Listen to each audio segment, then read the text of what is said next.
Menurut dokter nih, mitos atau fakta? Kalau ibu hamil itu tidak boleh melilitkan handuk di leher ketika mau mandi. Katanya nih dok, takutnya pas lahiran akan terjadi lilitan tali pusat. Benar nggak sih dok? Jika ibu hamil mengalami bengkak-bengkak di seluruh tubuh, baik di bagian wajah, bagian tangan, ataupun kaki, nah itu perlu kita waspadai.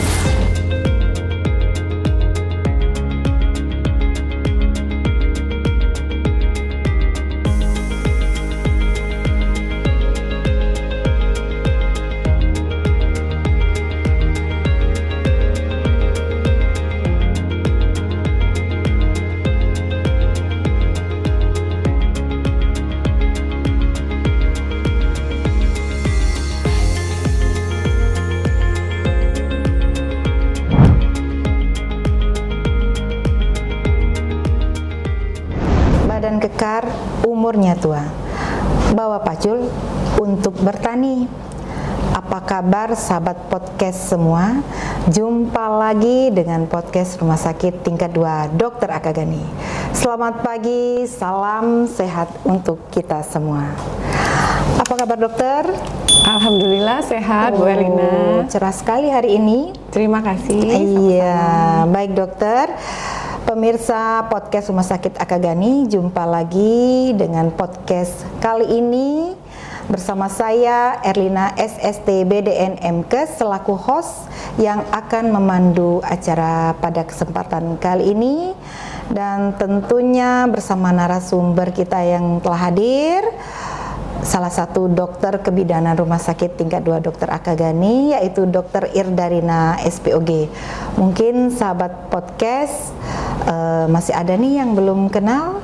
Baik, akan kami persilakan dokter untuk memperkenalkan diri dok. Silakan dok. Terima kasih. Assalamualaikum warahmatullahi wabarakatuh. Waalaikumsalam. Perkenalkan, nama saya Dr. Irdarina SPOG, dokter spesialis kebidanan dan kandungan. Hari-harinya saya berdinas di Rumah Sakit Aka Gani, melakukan pelayanan baik USG maupun pelayanan pemeriksaan ibu-ibu hamil ataupun penyakit kandungan di hari Senin dan Selasa. Monggo silakan kalau berminat untuk melakukan pemeriksaan kesehatan ibu hamil di rumah sakit kami. Iya, hari apa tadi dok? Senin dan Selasa. Iya, Senin dan Selasa ya pemirsa podcast. Baik, tema kita pada kali ini yaitu dokter tentang tanda-tanda bahaya dalam kehamilan pada ibu hamil tentunya ya. Ibu yang sedang hamil dan calon ibu yang mempersiapkan proses kehamilannya. Baik dokter, mungkin bincang kita kali ini akan menjadikan edukasi bagi sahabat podcast semuanya ya dokter ya. Sebelum lanjut ke tema nih dok, saya punya pertanyaan buat dokter. Menurut dokter nih ya, mitos atau fakta nih, kalau ibu hamil itu nggak boleh ya melilitkan handuk di leher atau kain atau apalah, karena katanya nanti pas mau lahiran atau setelah bersalin tuh bayinya kelilit tali pusat. Bener nggak sih dok? Ya, kayaknya itu mitos ya sahabat podcast, karena tidak ada hubungan antara kelilit handuk, kelilit kain dengan tali pusatnya kelilit ya. Jadi tidak ada hubungan. Tidak ada hubungan ya dokter ya. Betul. Iya baik sahabat podcast, terjawab ya mitos itu ya. Iya. Baik dokter, mungkin kita lanjut ke materi kita pada kesempatan kali ini dokter. Kami persilakan. Oke sahabat podcast, kita mulai ya. Saya mempunyai 6 tanda bahaya dalam kehamilan. Jadi untuk ibu-ibu hamil selama kehamilan itu harus melakukan ANC antenatal care, pemeriksaan kehamilan di pusat-pusat kesehatan minimal 6 kali dalam kehamilan. Jadi tujuan kita untuk mendeteksi dini atau menghindari terjadinya komplikasi yang lebih lanjut daripada keadaan ibu-ibu hamil. Tujuan kita adalah untuk bayi yang sehat, kemudian persalinan yang aman. Yang pertama adalah perdarahan dalam kehamilan, baik usia kandungan muda ataupun kehamilan sudah tua. Dokter nih boleh langsung tanya ya dok? Ya. Mungkin sahabat podcast semua juga ingin tahu nih, kalau perdarahan misalnya di awal kehamilan nih bagi ibu yang baru mau hamil nih ya dokter, itu apa penyebabnya dan bisa mengakibatkan apa dok? Jadi untuk ibu hamil yang usia kandungannya masih di bawah 12 minggu ya, masih trimester pertama, itu kita sangkakan dia sebagai abortus yang mengancam. Jadi kehamilan itu tidak boleh ada keluar darah selama kehamilannya. Jadi kita sebut sebagai abortus iminen. Jadi kita harus periksa USG untuk mengetahui kondisi janin, kondisi kantong kehamilannya bagaimana. Iya. Terus kalau misalnya nih dok, pada kehamilan yang sudah masuk trimester ketiga dok, gimana dok? Ya, jadi pada kehamilan di 28 minggu ke atas, umpama terjadi perdarahan, kita patut curigai adanya suatu perdarahan akibat plasentanya yang berada di bawah. Kita bilang ari-ari ya, atau tembuni kalau orang awamnya taunya. Itu merupakan suatu perdarahan yang mengancam jiwa ya, kalau dia sempat perdarahannya banyak, aktif, nggak berhenti-berhenti, bisa mengancam si janin di dalam perut ibunya. Selain itu juga mungkin juga atau kesangkaan bahwa tembuninya atau ari-arinya lepas ya, akibat dari ada penyakit tensi tinggi ya, itu juga berpengaruh. Jadi kalau misalnya terjadi hal seperti ini, tindakan ibu-ibu tersebut apa dong dok? Ya, harus segera memeriksakan kondisi kehamilannya ke pusat-pusat kesehatan ya, didampingi dengan keluarga ataupun suami ya. Ya, sahabat podcast ya, kalau sudah terjadi yang disebutkan Dokter Irda Rina tadi, berarti cepet dong ke fasilitas layanan kesehatan yang terdekat. Semisal nih dekat di Rumah Sakit Akagani, ini kan strategis, bisa langsung ya dok ya? Iya, silakan ya. Baik dokter, lanjut. Kemudian poin kedua adalah bengkak pada wajah, kaki ataupun seluruh badan daripada ibu hamil.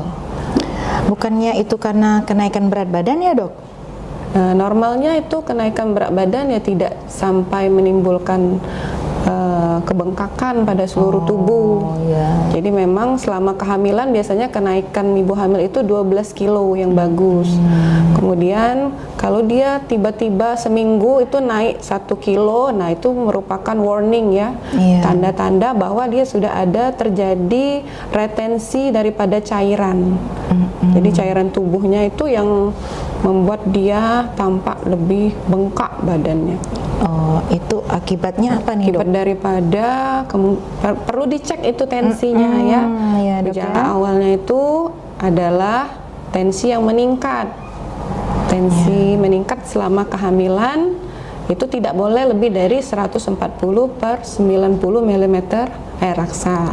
Oke, iya dokter. Jadi segera kita ada pemeriksaan lanjutan untuk kondisi seperti itu. Iya.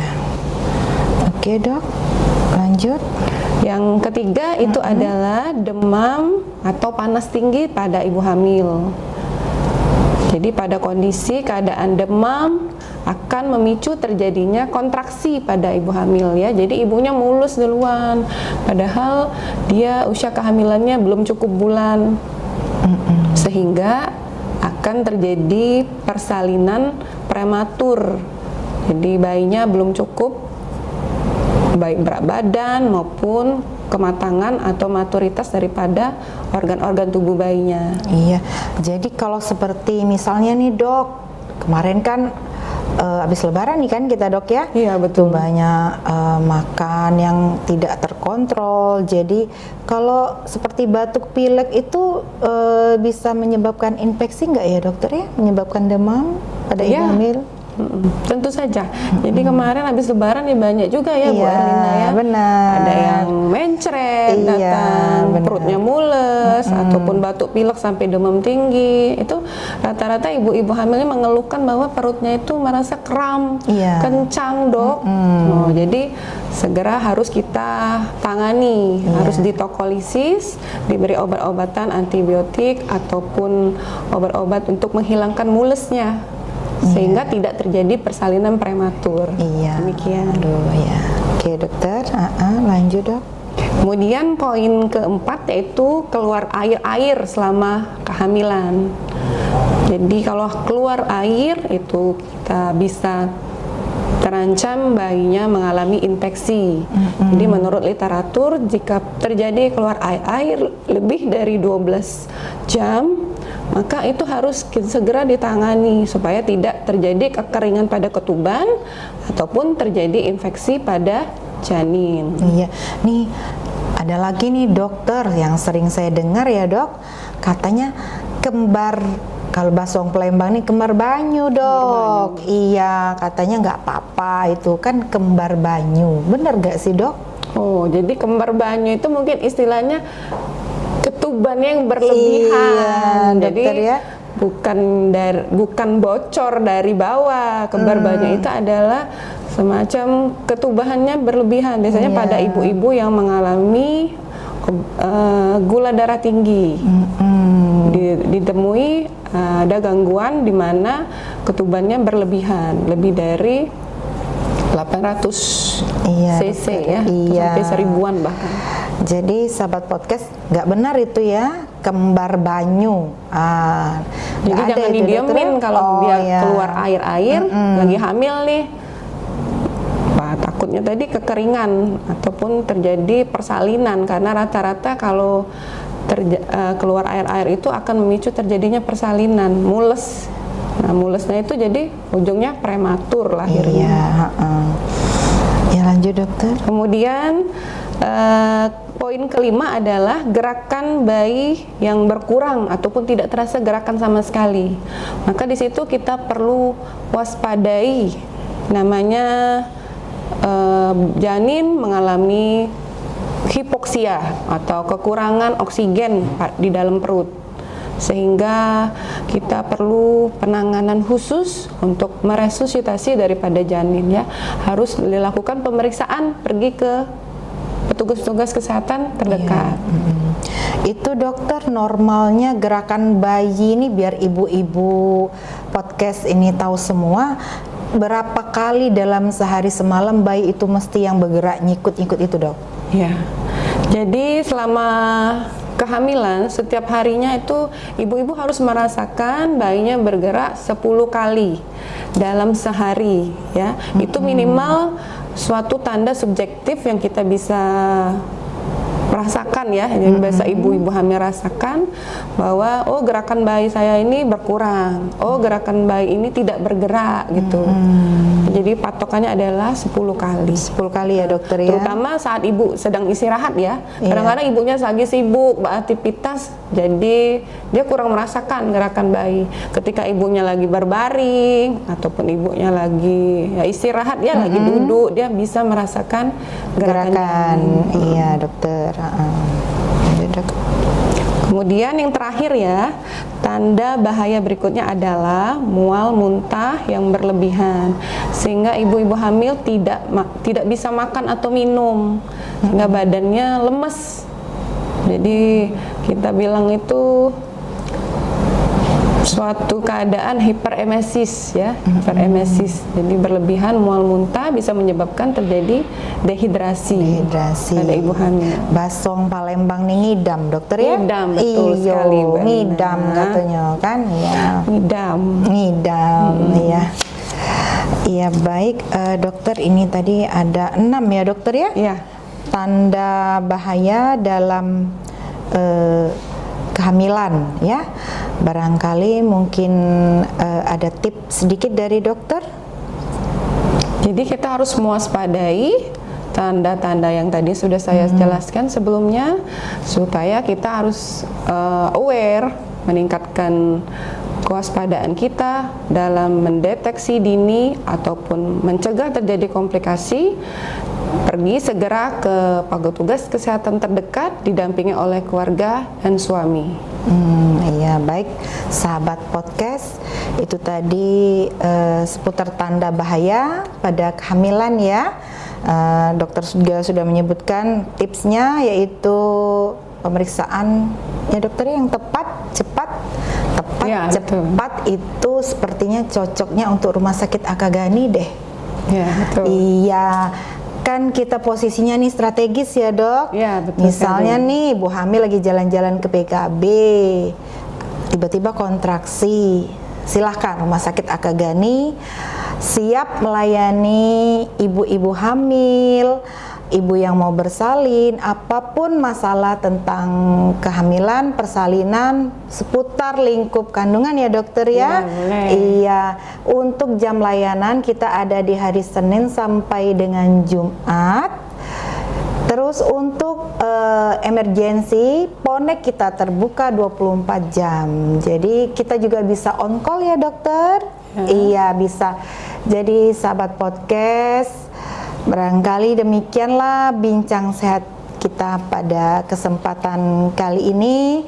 Semoga bermanfaat untuk kita semua ya dokter ya. Ya. Iya, kami senang bisa berbagi dengan sahabat podcast sekalian.